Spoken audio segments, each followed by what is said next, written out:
Swastiastu. Perkenalkan, saya Iwayan Yudi Antara.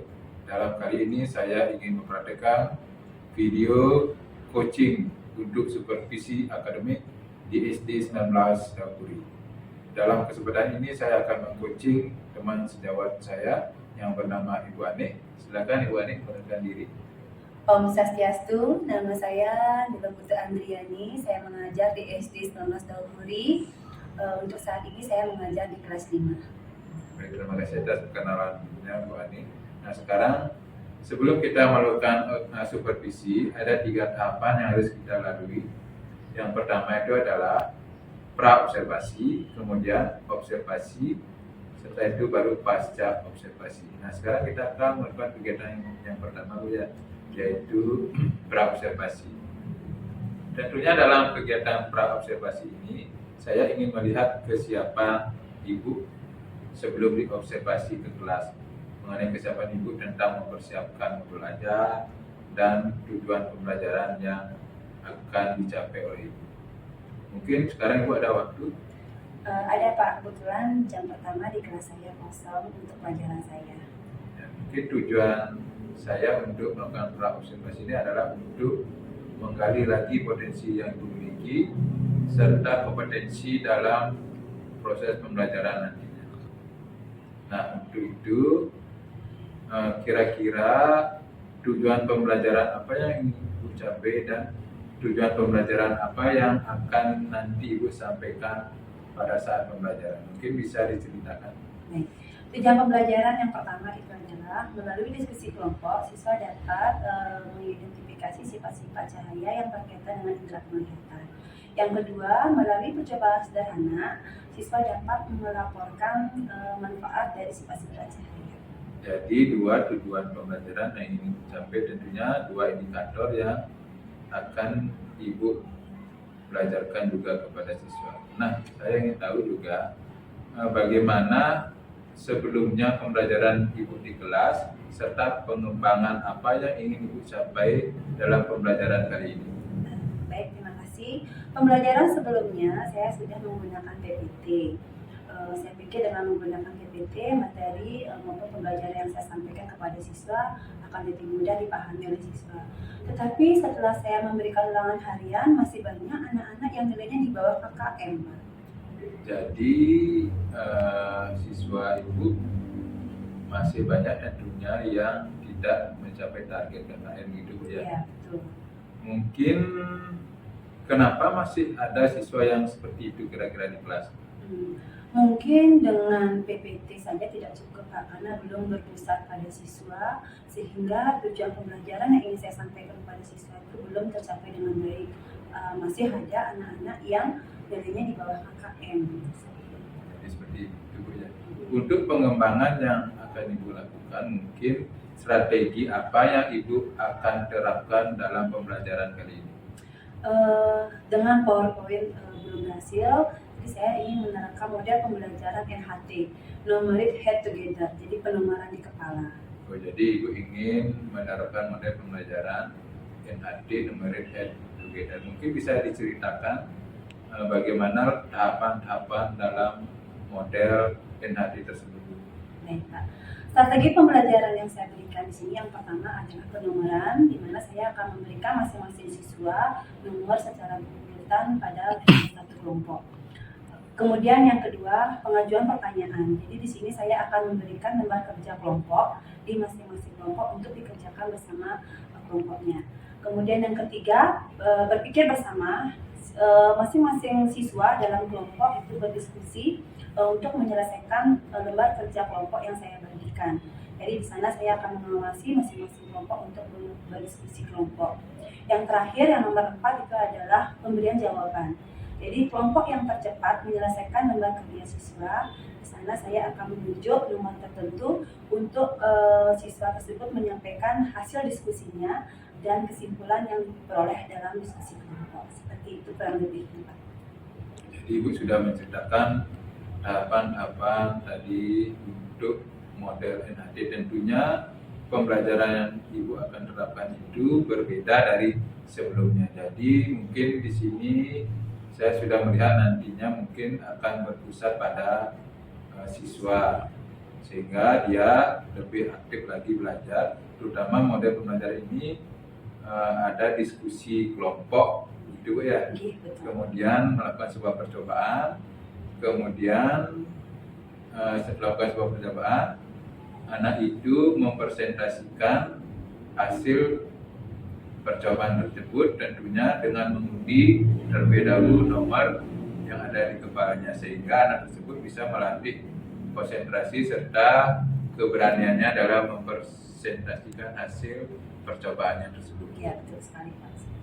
Mungkin dalam hal ini, dalam persiapan Ibu melakukan pembelajaran ini, tentunya ada yang dilibatkan dalam proses ini. Bisa Ibu sebutkan kira-kira siapa saja yang terlibat dan siapa saja yang bisa membantu Ibu dalam hal ini? Baik Pak, jadi saya dibantu di sini oleh teman sejawat, kemudian Bapak Kepala Sekolah juga, itu juga dengan mahasiswa, di mana teman-teman sejawat di sini biasanya saya dibantu dalam pembuatan media pembelajaran pada saat teman berada di jam kosong. Seperti itu Pak. Ya, mungkin di sini sudah banyak yang membantu Ibu ya, dari teman sejawat, kepala sekolah, dan juga tentunya nanti diharapkan murid juga bisa membantu dalam proses pembelajaran. Nah, untuk itu dalam proses pembelajaran kita juga harus melakukan sebuah refleksi untuk mengetahui sejauh mana kekurangan kelebihan tentang pembelajaran yang kita lakukan. Dalam hal ini, Ibu akan melakukan refleksi seperti apa kira-kira? Saya sangat bersyukur sekali Pak dengan adanya supervisi ini. Jadi saya dapat merefleksi diri saya di mana kekurangan-kekurangan dalam pembelajaran saya yang nanti saya akan perbaiki di pembelajaran berikutnya Pak.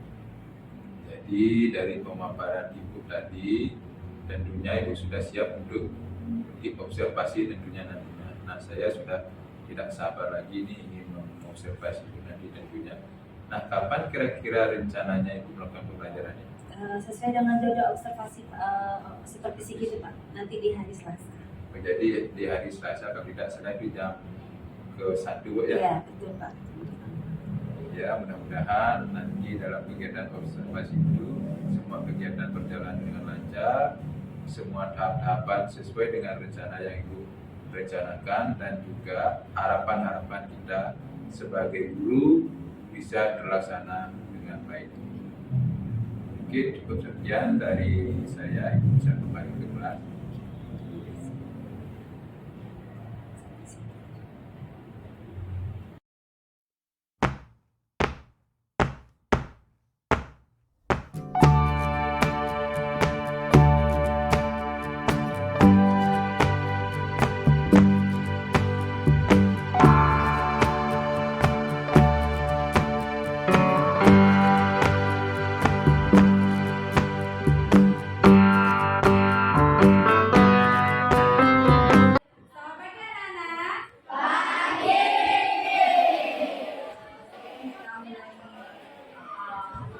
Mari kita dulu menurut saya masing-masing berdoa mulai.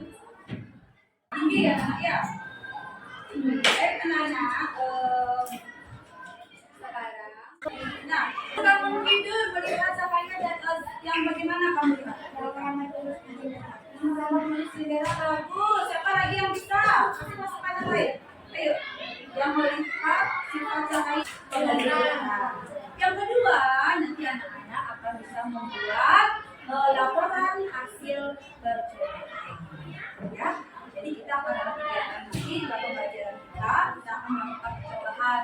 Jadi pada saat melakukan percobaan nanti anak-anak mengikuti dengan baik. Ya. Selanjutnya akan ya.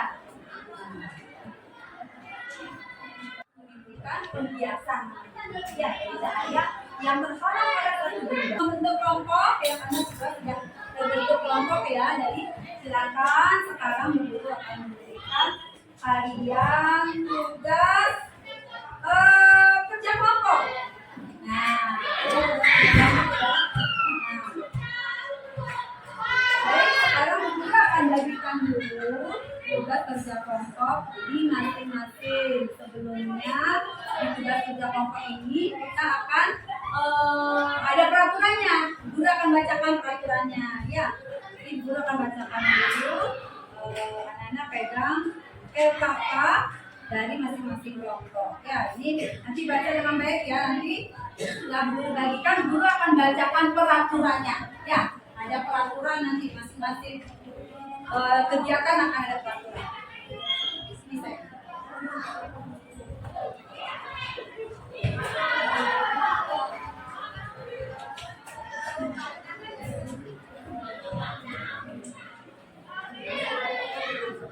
Nah, tadi Bu Guru sudah bagikan nomor kepalanya. Coba dipakai dulu nomor kepalanya.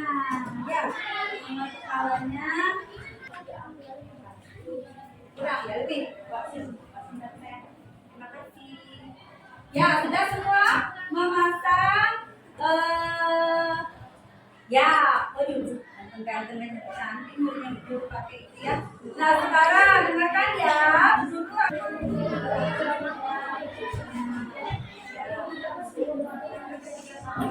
Bapak yang sudah, ya siapapun yang bapaknya sudah selesai.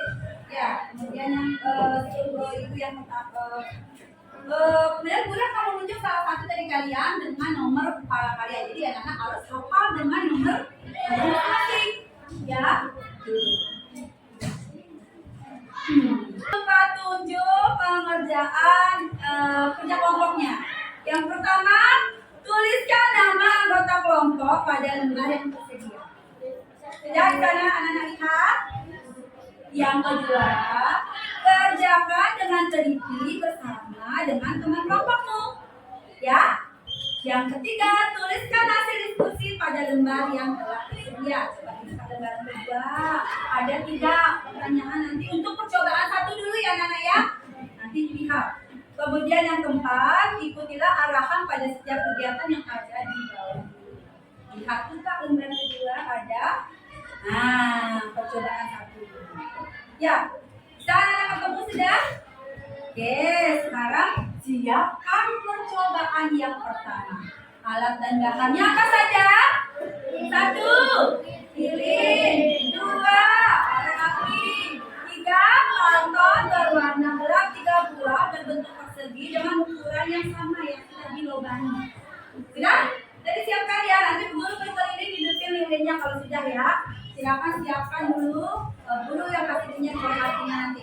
Ya, ayo silakan siapkan dulu bahan-bahannya bersama kelompok. Sudah, jadi siapkan. Lilinnya sudah? Dan dijejer sekarang. Ayo, kita memberi percobaan. Baik, ya. Sudah silakan lilinnya.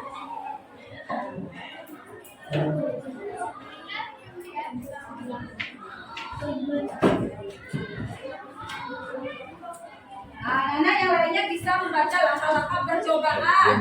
Baca langkah-langkah percobaannya yang ada pada LK. Ya, langkah-langkah percobaannya silakan. Ayo lilinnya sayang dibaca langkah-langkah percobaannya. Di sini ada langkah percobaan sudah dibaca?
Tadi ya, yang pertama ada ya, pokoknya bintang dari yang pertama ya. Sekarang siapa yang bagiannya nanti ingat kelompoknya dia yang akan mempresentasikan membacakan hasil kelompok di percobaan satu ya.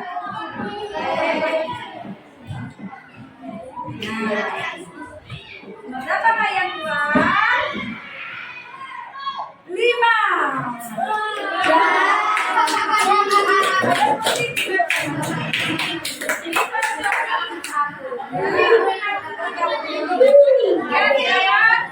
Yang lainnya seperti yang kita sepakati tadi ya.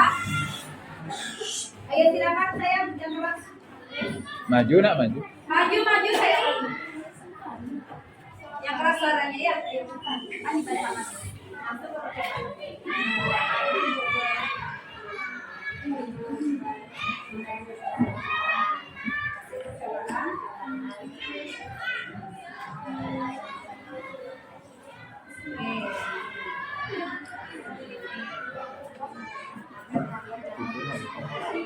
Yang kedengaran nggak suaranya? Apakah kalian dapat melihat cahaya pada karton ketika semua karton Kalian nanti apa dengan ini? Senang nggak kegiatan pembelajaran hari ini? Jadi menurut kegiatan pada hari ini nanti ya, silahkan. Nanti kalau ada yang belum dipahami dan bisa dipelajari hari ini bisa ditanyakan. Ya, ada untuk pembelajaran hari kita bersama hari ini dengan dokter. Ya, sebelum kita mengakhiri pembelajaran hari kita bersyukur berdoa mulai. Berdoa selesai.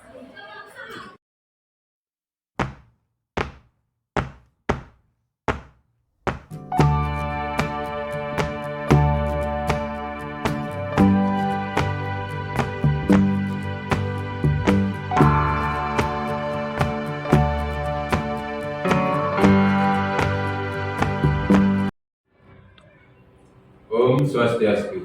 Perkenalkan, saya Iwayan Widiantara, CGP Angkatan 9 Kota Denpasar yang bertugas di SD 19 Puri. Kali ini saya akan melakukan supervisi akademik kelanjutan dari proses supervisi pra-observasi yang kali ini adalah tahap dari pasca observasi. Kali ini dalam pasca observasi saya ditemani oleh pengajar praktik saya yang bernama Ibu Amrita Widiasis. Selamat siang, Bu Amrita. Selamat siang Pak Idi. Dan juga teman pengajar saya yaitu yang bernama Ibu Ani Andriani. Selamat siang, Bu. Kali ini saya akan melakukan bincang-bincang sedikit terkait dengan proses pasca observasi. Baik, Bu Ani, waktu ini kita sudah melakukan supervisi akademik yaitu pra-observasi dan observasi. Sekarang kita lanjutkan ke tahap berikutnya yaitu pasca observasi, di mana dalam pasca observasi ini kita bertujuan untuk bisa dalam menyimpulkan pembelajaran dan juga merefleksi pembelajaran yang sudah kita lakukan waktu ini. Yang dalam kesempatan ini saya akan sedikit berbincang dengan Ibu Ani. Sudah siap Pak ini? Sudah siap Pak. Mari kita mulai ya kegiatan pasca observasi. Nah, waktu ini Bu Ani sudah melakukan kegiatan observasi. Nah, bagaimana perasaan Ibu Ani setelah melakukan kegiatan pembelajaran itu? Perasaan saya senang, lega Pak, karena kegiatan pembelajaran sudah sesuai dengan Jadi proses pembelajaran Ibu sudah sesuai dengan rencana. Nah, menurut Ibu sesuainya itu sudah sesuai dengan menurut yang Ibu susun itu atau rencana pembelajaran yang telah Ibu susun, apakah sudah sesuai dengan yang sudah Ibu lakukan? kegiatan pembelajaran yang saya lakukan itu sudah sesuai dengan sintak-sintak dari model pembelajaran NHT yang sudah saya berikan kepada siswa. Jadi sudah sesuai dengan cita-cita yang sudah Ibu lakukan tadi itu ya. Nah, dalam pembelajaran tersebut kira-kira apa yang menjadi kendala di kelas dalam proses pembelajaran tersebut? Dalam kendala yang saya hadapi di sana masih ada beberapa siswa yang masih kurang aktif Pak, terutama pada saat percobaan tentang sehari. Jadi masih ada anak yang kurang aktif gitu ya. Gitu. Nah, anak yang kurang aktif itu apa kira-kira penyebabnya kok anak tersebut tidak aktif dalam pembelajaran? Mungkin anak masih ada yang kurang fokus Pak, dan ada beberapa juga masalah perlengkapan peralatan percobaan yang saya berikan itu masih belum sempurna lagi Pak, tidak ada perlengkapan. Jadi kendalanya adalah alat-alatnya kurang memadai gitu ya. Nah, mungkin dalam hal ini apa rencana pengembangan itu yang Ibu lakukan untuk proses pembelajaran ke depan? Rencana ke depan nanti saya akan melakukan pembelajaran yang berdiferensiasi yang berpihak kepada siswa, di mana nanti dalam pembelajaran ini saya akan memperhatikan kesiapan belajar siswa, kemudian minat siswa dan waktu siswa, serta mendiferensiasikan konten, produk dan prosesnya. Jadi Ibu katakan akan melakukan pembelajaran berdiferensiasi yang diantaranya itu ada diferensiasi proses, produk, dan konten. Nah, kira-kira kapan Ibu akan melakukan pembelajaran tersebut? Mungkin akhir hari ini atau mungkin di semester berikutnya? Semester ini Pak, di materi yang baru. Oh, jadi semester ini ya Bu ya, lebih cepat lebih baik Iya. mungkin Bu ya. Nah, mungkin dalam hal supervisi ini, bagaimana tanggapan Ibu dalam kegiatan supervisi ini? Dengan kegiatan seperti ini sangat positif sekali buat saya Pak. Dengan kegiatan ini saya dapat merefleksi diri saya di mana kekurangan saya dalam belajar, saya berbagi pada pembelajaran ini. Seperti itu. Baik, terima kasih atas waktu yang telah Ibu berikan. Jadi dalam hal ini, dalam fase observasi ini, tujuan kita adalah merefleksi semua kegiatan pembelajaran sehingga nantinya ada perbaikan di dalam proses pembelajaran, dan tentunya nanti dalam proses pembelajaran bisa nanti pembelajaran itu berpihak pada murid serta mengakomodir segala kebutuhan murid. Tentunya apa yang dicadangkan oleh pendidikan kita yaitu merdeka belajar itu bisa tercapai. Mungkin cukup sekian Bu, mungkin Ibu bisa kembali ke kelas. Demikian tadi percakapan supervisi pasca observasi yang dilakukan oleh teman sejawat saya dan didampingi oleh Ibu pengajar praktik. Mungkin dalam hal ini cukup sekian dan terima kasih. Saya tutup dengan kalimat Santi. Santi, Santi, Santi.